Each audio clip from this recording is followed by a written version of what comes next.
আমাকে কেউ কখনো মারেনি আম্মু, কিন্তু তুমি আজ মেরেছ, তাও সবার সামনে। এখন আমি খুব অপমান বোধ করছি। বেডে হেলান দিয়ে মেয়েকে বুকে নিয়ে মেরে নামিয়ে মেয়েকে অভিযোগ করলো মেহরাব। কাঁদতে কাঁদতে ক্লান্ত হয়ে বাবার বুকে চুপ করে শুয়েছিল মাহা। হঠাৎ বাবার কথায় মাথা তুলে বাবার মুখ পানে তাকায়। কিছুক্ষণ স্থির দৃষ্টিতে বাবার চোখ, নাক, গাল, থুতনি সহ পুরো মুখটা পর্যবেক্ষণ করতে লাগলো। মাহার বিচরণ দৃষ্টি দেখে মেহরাব মেয়ের হাবভাব বোঝার চেষ্টা করলো। বাবাকে হতভম্ব করে খিলখিল করে হেসে উঠল মাহা। হঠাৎই বাবার বুকের ওপর নিচে উঠল মাহা। ছোট ছোট দুই হাত দিয়ে বাবার বুকে চাপড় মারতেই শুরু করলো সে। আচমকা মেয়ের এই খুশির কারণ বুঝতে পারল না মেহরাব। মেয়ের এলোমেলো চুলগুলো যত্ন করে সরিয়ে দিতে দিতে শান্ত স্বরে জিজ্ঞেস করলো, কি ব্যাপার আম্মু, এত খুশি কেন? আমি কি এমন বললাম যে তুমি এত খুশি হয়ে গেলে? কিছুক্ষণ আগের রাগ আর জেদ হারিয়ে আবার সকালের সেই ফুলের মতো নরম মাহাকে খুঁজে পেল মেহরাব। মেয়েটা এখন পুরো ফুরফুরে মেজাজে আছে।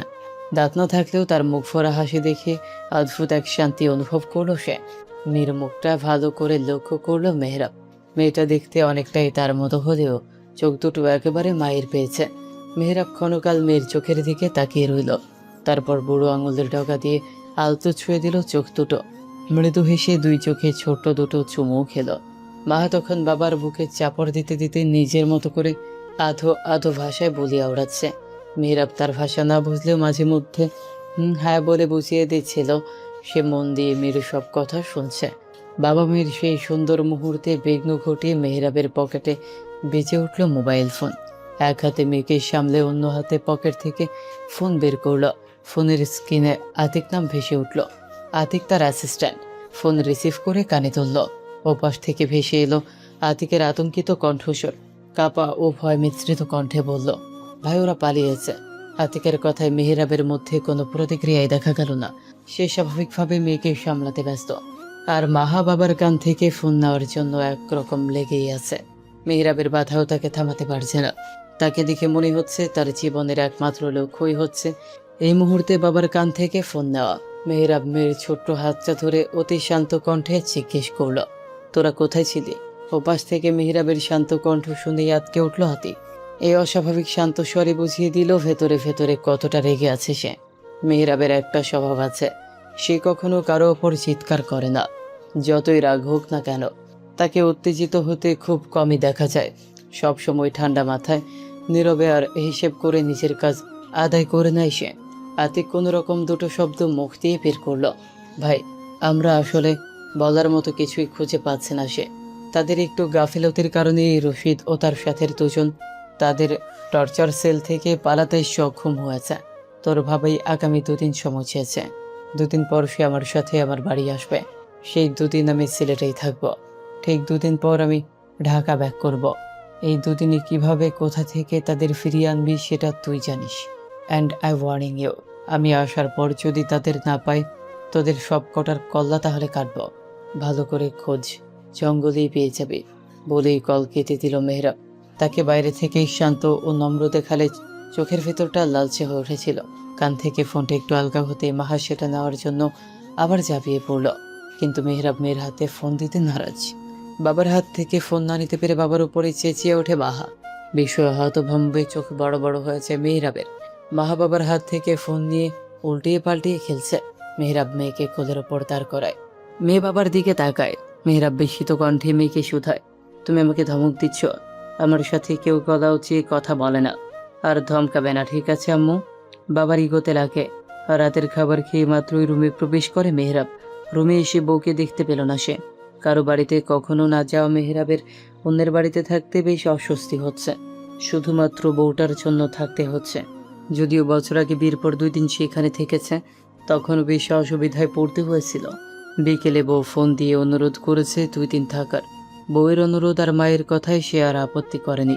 সে চাইলে চলে যেতে পারত, কিন্তু বউ ছাড়া এখন আর চলবে না তার। বউ নিতে এসেছে, বউ নিয়ে এখান থেকে যাবে। এছাড়াও শ্বশুরমশাই তাকে দেখে রাগে ফুঁসতে থাকে। তার এখানে থাকা একদমই যে পছন্দ করছে না সেটাও সে বুঝতে পারছে। এই ব্যাপারটাও তাকে ভীষণ আনন্দ দিচ্ছে। রুমে না ঢুকে বউয়ের খোঁজে বের হলো। ড্রয়িং রুমে এসে দেখলো তার শালাকে। যদিও সাদ্দাম তার বউয়ের বড়, তবুও সে তার শালা। সোফায় বসে সিজনকে নিয়ে দুষ্টুমি করছে। মেহরাব তাদের পাশে গিয়ে বসলো। তার সাংঘাতিক মেয়ে তার কাছে আসলেও ছেলেটা কোলে আসতে চায় না। ছেলেটা বাবাকে চিনতে পারেনি। আসার পর যে একটু কোলে এসেছিল, পরে আর কোলে আসেনি। মেহরাব সাদ্দামের পাশে গিয়ে বসলো। মামা ভাগ্নি দুজনই পাশে কারো উপস্থিতি টের পেয়ে ঘুরে তাকালো। মেহরাবকে দেখে সাদ্দাম মৃদু হাসল। সিজান তখনও মামার কোলে বসে বাবার দিকে এক দৃষ্টিতে তাকিয়ে রইল। মেহরাব ছেলেকে কোলে নেওয়ার জন্য হাত বাড়ল, কিন্তু ছেলে এলো না। সে মামার বুক আগলে ধরল। সেখান থেকে বাবাকে পর্যবেক্ষণ করতে লাগলো। তার চোখে ছিল কৌতূহল। মাহা পরিচিত অপরিচিত সবার কোলে গেলেও সিজান ভিন্ন। পরিচিত কয়েকজনের কোল ছাড়া তেমন কারো কোলেই যায় না। সে তো বাবাকে চিনতে ব্যস্ত। মেহরাব ছেলেকে জোর করলো না। বউয়ের খোঁজে সাদ্দামকে প্রশ্ন করলো, তোমার বোনটা কোথায়? রুমে নেই যে? স্থিত তো আফার ঘরে। মাকে ঘুম পাড়াচ্ছে দেখলাম, তার আমি ডেকে দিচ্ছি। সিজানকে নিয়ে উঠতে নেয় সাদ্দাম। মেহরাব থামিয়ে দেয়। গম্ভীর কণ্ঠে জিজ্ঞেস করলো, তোমাদের এলাকায় একটা ছেলে আছে, রবি, চেনো তাকে? মেহরাবের মুখে রবির কথা শুনে চমকায় সাদ্দাম। মেহরাব কিভাবে তাদের এলাকার রবিকে চেনে? আর তার কথা তার কাছেই বা কেন জিজ্ঞেস করছে? প্রশ্ন জাগলো মনে। রবি সুবিধার ছেলে নয়। তাদের এলাকার বখাটে ছেলেদের তালিকা রবি এক নম্বরে। নেশা করা থেকে শুরু করে মেয়েদের বিরক্ত করা যেন তার নিত্যদিনের কাজ। এলাকার চেয়ারম্যানের চেলা হয়, কারণ নিষেধাজ্ঞা মানে না। চেয়ারম্যানের কাছে তার নামে নালিশ করলে চেয়ারম্যান দেখবে বললে এর কোনো ফলাফল পাওয়া যায় না। সাদ্দাম মেহরাবের প্রশ্নের সরাসরি উত্তর না দিয়ে উল্টো তাকেই প্রশ্ন করলো, কেন ভাইয়া হঠাৎ ওর কথা জিজ্ঞেস করলেন কেন? প্রশ্নের ওপর প্রশ্ন করা আমার পছন্দ নয় সাদ্দাম। যেটা জিজ্ঞেস করেছি সেটার অ্যান্সার দাও। জি ভাইয়া, রবি আমাদের এলাকার চেয়ারম্যানের চেলা। রবি বেশি একটা সুবিধার ছেলে নয়। ওর আসল বাড়ি কোথায়? জানি না তো ভাইয়া। কথা না বাড়িয়ে সাদ্দাম। মেহরাব গম্ভীর মুখে শুনল। বসা থেকে উঠে সাদ্দামের কোল থেকে সিজানকে নেয়। সিজান কাঁদল না, এবার বাবার কোলে থেকে ঘাড় উঁচে বাবাকে দেখার চেষ্টা করলো। মেহরাব সাদ্দামকে বলল, তোমার বোনকে বলো রুমে আসতে, আমি ওয়েট করছি। সাদ্দাম খাড় কাত করে সায় জানায়। মেহরাবকে তার প্রচণ্ড ভয় করে। ভয় পাওয়ার কারণটাও অবশ্য সেই বিয়ের রাত কপালে বন্দুক থেকে ভয় দেখিয়েছিল। তাছাড়া মেহরাব সম্পর্কে যতটুকু জেনেছে ততটুকুতেই বুঝতে পারলো লোকটা সুবিধার নয়। অন্ধকারের আবছাদয়ে জঙ্গলের ভেতর দিয়ে প্রাণপণে দৌড়াচ্ছে তিনজন লোক। পেছনে কেউ তাড়া না করলেও তাদের এই ছুটে চলা থামছে না। যেন বাঁচার শেষ চেষ্টাটুকু করেই জঙ্গল থেকে বের হওয়ার পথ খুঁজছে তারা। গত 4 ঘন্টা ধরে এদিক ওদিক ছুটেও বের হওয়ার রাস্তা খুঁজে পায়নি। মরিচিকার মতো একই জায়গায় বারবার ফিরে আসছে তারা। তিনজনের মধ্যে একজন এতক্ষণ দৌড়াতে দৌড়াতে বেচারা পুরো হাঁপিয়ে উঠেছে। তার পক্ষে আর এক পাও এগোনো সম্ভব হচ্ছে না। আবহাওয়া শীতল হলেও তিনজনের শরীর ঘামে একেবারে ভিজে গেছে। পানির তৃষ্ণায় গলা শুকিয়ে কাট। শেষমেশ তুরাগ দৌড় থামিয়ে জঙ্গলের মাটির রাস্তায় ধপ করে বসে পড়ল। পেছনে ধপ করে কিছু পড়ার শব্দে দৌড় থামিয়ে পেছন ফিরে রশিদ ও আকাশ। তুরাগের মতো তাদের অবস্থাও নাচাহল। বাঁচার আকাঙ্ক্ষায় ক্লান্ত হলেও হার মানছে না। দৌড়ে তুরাগের সামনে এসে বসে দুজন। অন্ধকারে কেউ কাউকে স্পষ্ট দেখতেও পাচ্ছে না। আকাশ তুরাগকে তোলার চেষ্টা করল। তুরাগ জোরে জোরে শ্বাস নিচ্ছে। তার শ্বাসের শব্দ শুনেই বোঝা যাচ্ছে নিঃশ্বাস নিতে ভীষণ কষ্ট হচ্ছে তার। হাত পাগুলোও কেমন শক্ত হয়ে ঠান্ডা হয়ে আসছে। প্রাণপ্রিয় বন্ধুর এমন অবস্থা দেখে ঘাবড়ে গেল আকাশ। কোনো রকমে তুরাগকে তুলে বসালো সে। আকাশের গায়ে হেলান দিয়ে বসতেই শ্বাস নিতে কিছুটা স্বস্তি পেল তুরাগ। রশিদ তাদের দুজনের চেয়ে বয়সে বড়। দাড়ি গোফে মুখটা প্রায় জঙ্গলের মতো এলোমেলো হয়ে আছে। দীর্ঘ সময় দৌড়াতে দৌড়াতে ব্যথাতুর শরীরটা এবার টনটন করছে। শ্বাস নিতে কষ্ট হচ্ছে তারও। তবুও হাঁপাতে হাঁপাতে সে দুজনকে তাড়া দিয়ে বলল, এখানে বয়া থাকিস না। মেহরাবের লোকেরা যে কোনো সময় আয়সা পড়তে পারে। বয়া থাকলে মরা পড়বে। এখন ওঠ। রশিদের কথায় ব্যথাতুর গলায় ব্যর্থ হয়ে তুরাগ বলল, আর পারতাছি না রশিদ ভাই, আমরা সময় শেষ। মেহরাবের হাত থেকে কেউ বাঁচতে পারে নাই, আমরাও পারতাম না। তুরাগের কথায় রশিদ ও আকাশের বুকটা হু হু করে ওঠে। আর বুঝি তারা বাঁচতে পারবে না। বেঁচে ফেরার ইচ্ছা সত্যি ও ধীরে ধীরে কমে আসছে তাদের। আকাশ আফসোস করে রশিদকে দোষ দিয়ে বলল, আমি আগেই কইছিলাম আপনারে, মেহরাবের লগে পাঙ্গা নিয়েন না। আপনি শুনলেন না আমার কথা? শুনলে এখন মূর্তি হইতো না। আকাশের কাঁধে হাত রেখে কোনো রকমে নিজেকে টেনে দাঁড় করালো তুরাগ। এবার আর দৌড় নয়, ধীরে ধীরে হাঁটতে হাঁটতে জঙ্গলের ভেতর রাস্তা খুঁজতে শুরু করলো তারা। বেশ কিছু সময় খোঁজাখুঁজির পর অবশেষে তারা হাইওয়ের রাস্তার দেখা পেল। দীর্ঘ ক্লান্তির পর তিনজনের মধ্যেই যেন বেঁচে ফেরার নতুন মনোবল ফিরে এলো। মুহূর্তেই চিন্তায় পড়ে গেল তারা। কোন দিকে যাবে বুঝে উঠতে পারছে না কেউই। অন্ধকারে তেমন কিছুই স্পষ্ট দেখা যাচ্ছে না। হাইওয়ের একদিক জঙ্গল থেকে বের হওয়ার পথ, আর অন্যদিকটা আবার সেই টর্চার সেলের দিকেই নিয়ে যাবে। কোন পথে যাবে এই দ্বিধার মাঝে তিনজন যখন চিন্তিতভাবে দাঁড়িয়েছিল, ঠিক তখনই হঠাৎ দূর থেকে গাড়ির শব্দ শোনা গেল। মেহরাবের লোকদের গাড়ি হতে পারে, এই আশঙ্কায় তিনজনই দ্রুত 3টি গাছের আড়ে লুকিয়ে পড়ল। ভয় তাদের অবস্থা তখন নাজেহাল। এত কষ্ট করে টর্চার সেল থেকে পালিয়ে এসেছে, এখন আবার ধরা পড়ে যাওয়ার ভয় তাদের গ্রাস করলো। যারা কখনো আল্লাহর নাম তেমনভাবে স্মরণ করেনি, সেই তারাই এখন বিপদের মুহূর্তে বারবার আল্লাহকে ডাকতে লাগলো। কিছু সময়ের মধ্যে একটি জিপ গাড়ি দেখা গেল। ভেতরে স্পষ্টই পুলিশের পোশাক পরা 2জন পুলিশকে দেখা যাচ্ছিল। আজীবন পুলিশ দেখলেই যারা ভয়ে দূরে পালাতো, আজ তারাই জীবন বাঁচানোর আশায় পুলিশের গাড়ির সামনে গিয়ে দাঁড়ালো। তাদের দেখে পুলিশ গাড়ি থামালো। রশিদ দৌড়ে গিয়ে তাদের সামনে দাঁড়িয়ে সাহায্য চাইতে লাগলো। স্যার স্যার, আমাদের বাঁচান, মেহরাবের লোকেরা আমাদের মায়েরা ফেলবো, আমাদের এখান থেকে বাঁচান স্যার। ড্রাইভিং সিটে বসা তন্ময় গভীর দৃষ্টিতে তাদের পর্যবেক্ষণ করল। মনে মনে কিছু একটা ভাবল। ঠোঁটের কোণে একটুখানি মৃদু হাসি ফুটে উঠল, তবে মুহূর্তেই তা মিলিয়ে গেল। তার পাশে বসা নৌশাদ সন্দেহ ভরা চোখে তিনজনকে ভালোভাবে দেখে নিল। তারপর তাদের উদ্দেশ্যে প্রশ্ন ছুড়ে দিল, তোমরা কারা আর এখানে কেন? স্যার, সেসব পরে বলা যাব, আগে আমাদের এখান থেকে বাঁচান। আকতি মিনতি করে বলতে লাগলো রশিদ। তুরাগ আর আকাশ পেছনে চুপচাপ দাঁড়িয়ে আছে। এতক্ষণ অন্ধকারে বোঝা গেলেও এখন তাদের শরীরের ক্ষতগুলো স্পষ্ট দেখা যাচ্ছে। বিভিন্ন জায়গায় রক্তের শুকনো দাগও দেখা যাচ্ছে। তন্ময় আর নওশাদ একে অপরের দিকে তাকালো। চোখাচোখি করে তারা ইশারায় তিনজনকে গাড়িতে উঠতে বলল। তিনজন হুড়মুড় করে গাড়িতে উঠে পড়ল। ভয়ে তখনও তাদের বুক কাঁপছে। এই জায়গা থেকে একবার বেঁচে ফিরতে পারলেই যেন বেঁচে যায়। মেহরাব ছেলেকে কোলে নিয়ে রুমে ঢোকে। ছেলে তার মুখের দিকে হা করে তাকিয়ে আছে। মেয়েরাব ভ্রু কুঁচকে ছেলের তাকানো দেখলো। এত কি দেখছে ছেলেটা? মেয়ের মতো ছেলেটা আবার ছটফটে না। বেডে ছেলেকে বসিয়ে শরীরের টি শার্ট খুলল। আবহাওয়া শীতল হলেও রাতের বেলা খালি গায়ে থাকা তার অভ্যাস। ছেলের গায়ে পাতলা একটা গেঞ্জি ও শর্ট প্যান্ট পরা। পকেট থেকে ফোন বের করে বিছানায় ফেলে দিল মেহরাব। ছেলের দৃষ্টি তখনই নড়ে উঠল। বিছানায় পড়ে থাকা ফোনটার দিকে একবার তাকাচ্ছে, আবার বাবার মুখের দিকে চেয়ে দেখছে। মেহরাব শান্তভাবে ছেলেকে পর্যবেক্ষণ করছে। মনে হচ্ছে মেয়ের মতো ছেলেটার বোধহয় মোবাইলের প্রতি আলাদা একটা টান আছে। সে জানির মনোযোগ বাবার থেকে সরে গেল। ফোনটা একটু দূরে থাকায় সে হামাগুড়ি দিয়ে সেটার দিকে এগিয়ে গেল। ধীরে ধীরে ফোনটা হাতে তুলে একেবারে মুখের কাছে নিয়ে গেল। খাবারের মতো করে ফোনটা কামড়াতে শুরু করলো সে।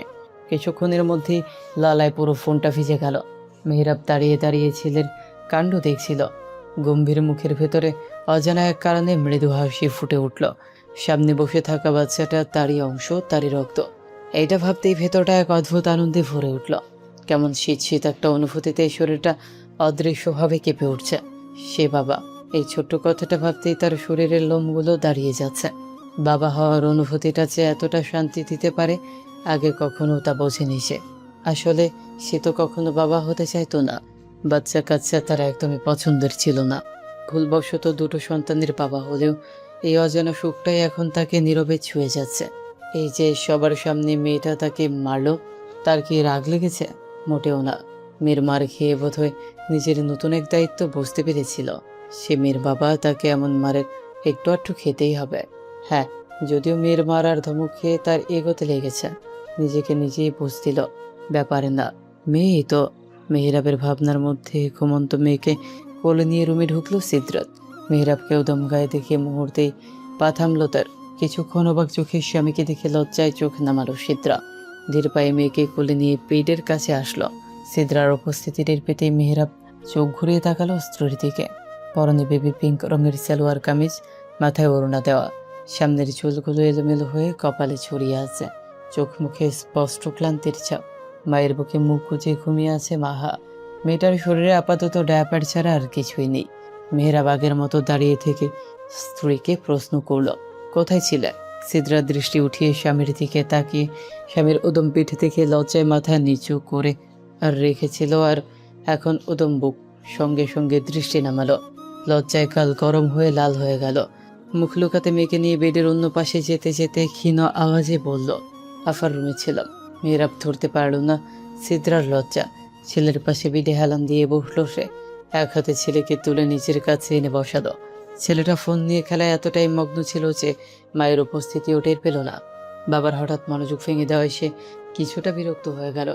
মেহরাব দেখলো ছেলের বিরক্ত হওয়া। কিছুক্ষণের মধ্যেই ছেলে লালা ফেলে তার বুকের কিছু অংশ ভিজিয়ে ফেলেছে। ছেলের দিক থেকে দৃষ্টি সরিয়ে চুপচাপ বউয়ের দিকে গভীরভাবে তাকিয়ে রইল সে। সিদ্রা খুব সাবধানে মেয়েকে বিছানায় শুইয়ে দিল। বিছানার পাশে ড্রয়ার থেকে মেয়ের জন্য নীল রঙের গেঞ্জি বের করে সাবধানে পরিয়ে দিল। তারপর শরীরটা ব্ল্যাঙ্কেট দিয়ে ঢেকে দিয়ে বাবা ছেলের দিকে তাকালো। দুজনেই তখন তার দিকেই তাকিয়ে আছে। ছেলের তাকানোতে তেমন অস্বস্তি না লাগলেও ছেলের বাবার দৃষ্টি তার ভেতরে ভীষণ অস্বস্তি তৈরি করলো।